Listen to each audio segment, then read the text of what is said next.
everyone. Thank you so much for joining us. My name is Eric Thien. I'm the lead pastor here at Cgnortheast.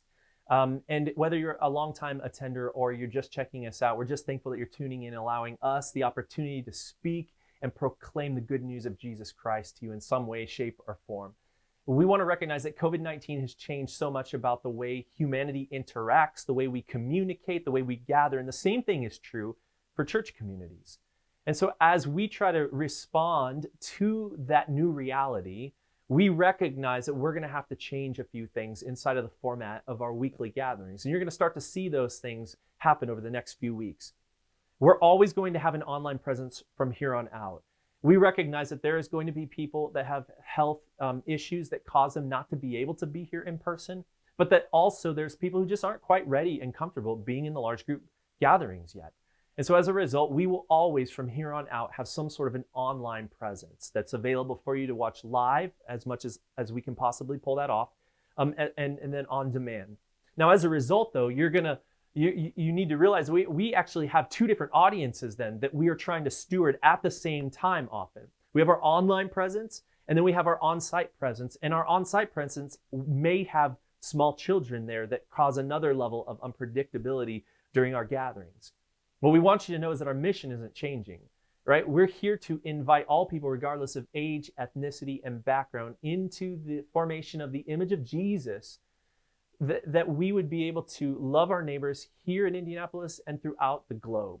Nothing about that has changed, but we've also been a church that has been able, ready, and willing to contextualize, embrace change, and create ways of communication that will help create better gospel, broader gospel impact, as well as internal communication.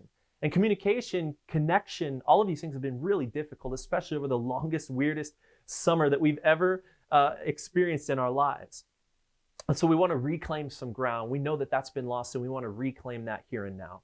As a result, we have worked to create our services in a new format that is more interactive for both audiences, creates little breaks for the younger attention spans that might be in the room, and helps to keep us on a rhythm of connection together.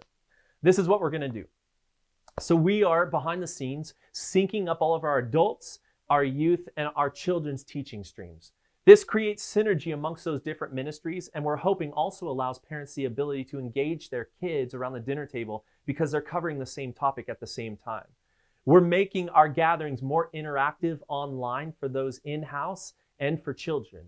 We've built in reflection times so that we can allow a break for the younger attention spans, but it's an opportunity also for us as adults and youth to be able to ask questions of one another, discuss what we're talking about inside of those gatherings. And if you have the ability to maybe journal and pray a little bit, we want to actually prompt those moments and say, okay, we're going to take a few minutes right now, turn to your neighbor or write down in your journal, have a quick conversation, some way, process or reflect what we've talked about so far in the service.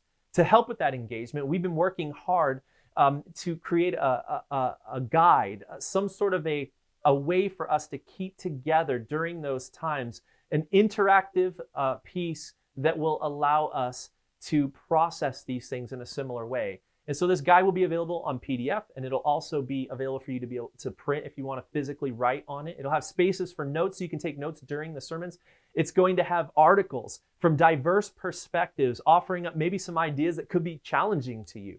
That we want to put these things in there so that they create a robust, comprehensive understanding of the gospel story and not just one perspective, which is honestly what we've probably been taught most of our lives. It'll also help bridge the gap in the narratives so that as we cover section by section different major stories in the Old Testament and moving towards the New Testament, you'll be able to see those bits and pieces in between that bridge the context there.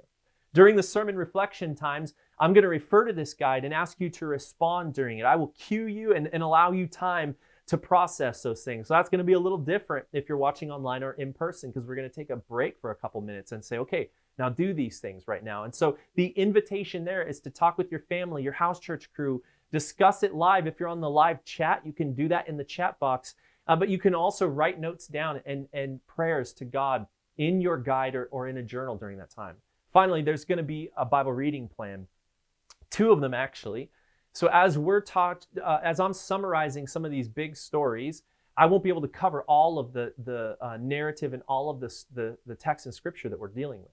And so we're going to invite you to read along with us a Bible reading plan. Now, there's two versions, one that's a little bit more surfaced and will give you the basic story that we're talking about, and others that will actually help you read through the entire book of Genesis, Exodus 1 through 15, and then portions of 1st and 2nd Samuel as we move into the life of David.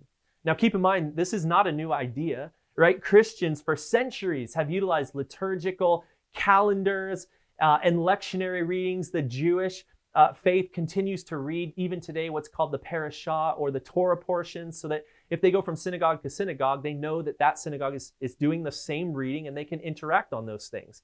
This is a way that the church has for a long time been able to keep connected from church to church, from city to city, from congregation to congregation, across denominations, and even throughout the globe.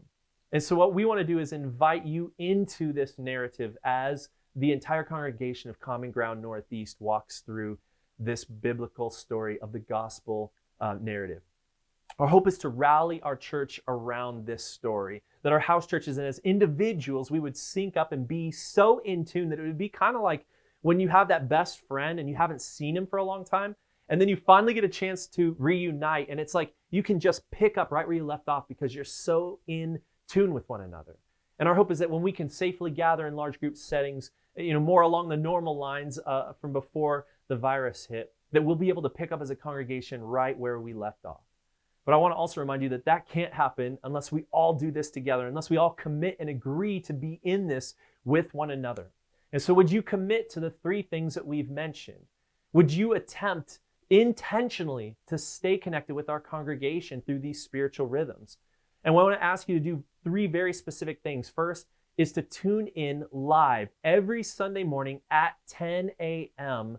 while the service is taking place. Our hope is that this would act like kind of a metronome, keeping us on pace, holding us together, and uniting us around a centralized teaching moment every single week. And so we want to challenge you, please be present for those things. Every single Sunday at 10 a.m., we're going to be as live as possible. Do that as an individual with families. You can even host a house party.